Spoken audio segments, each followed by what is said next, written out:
కూటమి ప్రభుత్వం వచ్చి 2 సంవత్సరాలు పూర్తవుతుంది.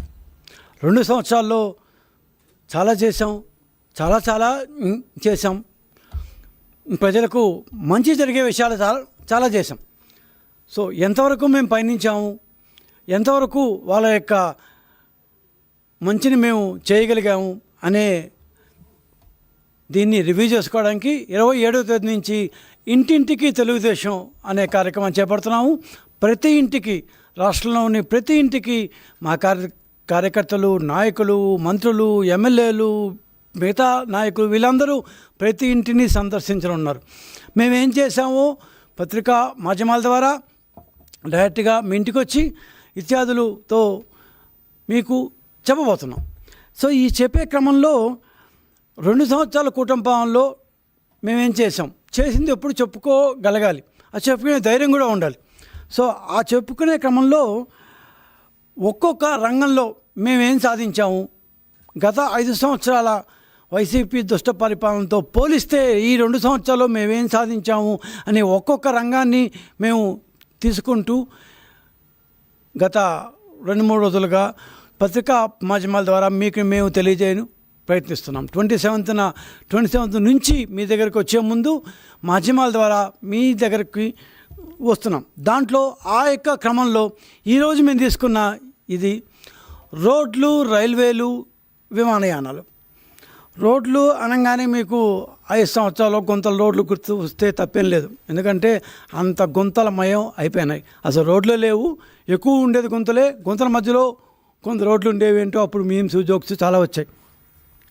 ఈనాడు వేగవంతమైన పోటీ ప్రపంచంలో రోడ్లు, రైల్వేలు మరియు విమానయానం ఏ రాష్ట్రం, ఏ దేశమైనా సరే, ఏ రాష్ట్రమైనా సరే ఆ యొక్క రాష్ట్ర దేశ పురోభివృద్ధికి రోడ్లు అనేవి ఖచ్చితంగా అవసరం.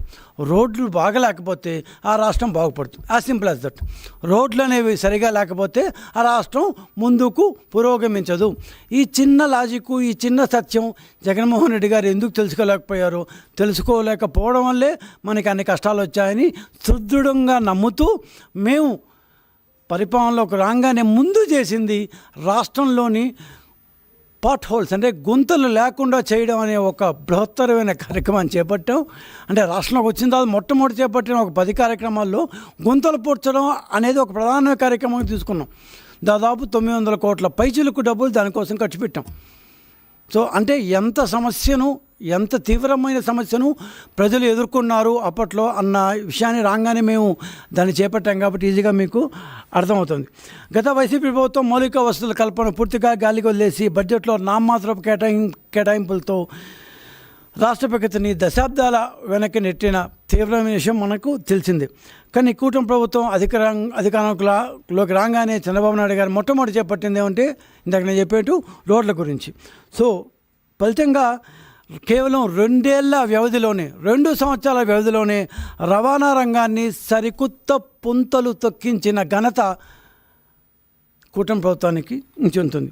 సో ఈ క్రమంలో 5 సంవత్సరాల వైసీపీ పాలన ఏ విధంగా ఉండింది, 2 సంవత్సరాల టీడీపీ కూటమి పరిపాలన ఏ విధంగా ఉండింది, ఈ 2 సంవత్సరాల మధ్యకాలంలో ఎంతవరకు మనం ముందుకెళ్ళాం అనేది అంకెల ద్వారా, పక్కా ఆధారాల ద్వారా మీ ముందుకు తేవడానికి చేస్తున్న ప్రయత్నమే ఈ యొక్క ప్రెస్ కాన్ఫరెన్స్.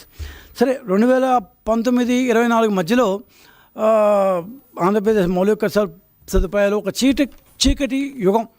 అంటే ఎవరు పట్టించుకోలేదు, ఎక్కి ఇచ్చారా, ఎవరికి పుట్టినవారా అన్నట్టుగా రోడ్లు ఎవరికి సంబంధం లేదు, ఎవరు వేస్తారో తెలియదు. ఒకవేళ వేసినా కూడా కాగితపు పరిమాణంతో అంత సన్నగా వేసేవాళ్ళు, వర్షనాంగానే అది కొట్టుకుపోయేది. రోడ్లు అనేవి ఒకసారి వేస్తే ఏం సంవత్సరాల తరబడి ఉండవు, దాన్ని పీరియాడికల్గా మారుస్తూ ఉండాలి. ఆ పీరియాడికల్గా మార్చే క్రమంలో అసలు దాని మీద ఏ రకమైన డబ్బు ఖర్చు పెట్టకపోతే ఏం కాదు, యాక్సిడెంట్లు జరుగుతాయి. 30,000 మంది వరకు 5 సంవత్సరాల్లో రోడ్డు యాక్సిడెంట్లో ఆంధ్రప్రదేశ్లో చనిపోయారని పోలీసు రికార్డులు చెప్తాయి. 30,000 మంది. ఎందుకు జగన్మోహన్ రెడ్డి గారు పట్టించుకోలేదు, రోడ్ సేఫ్టీ గురించి ఎందుకు మాట్లాడలేదు అంటే, రోడ్ సేఫ్టీకి ఆయన కేటాయించింది 5 సంవత్సరాల్లో కేవలం 10 కోట్ల రూపాయలు మాత్రమే. రాష్ట్రం మొత్తం మీద రోడ్ సేఫ్టీకి ఆయన కేటాయించింది కేవలం 10 కోట్ల రూపాయలు మాత్రమే.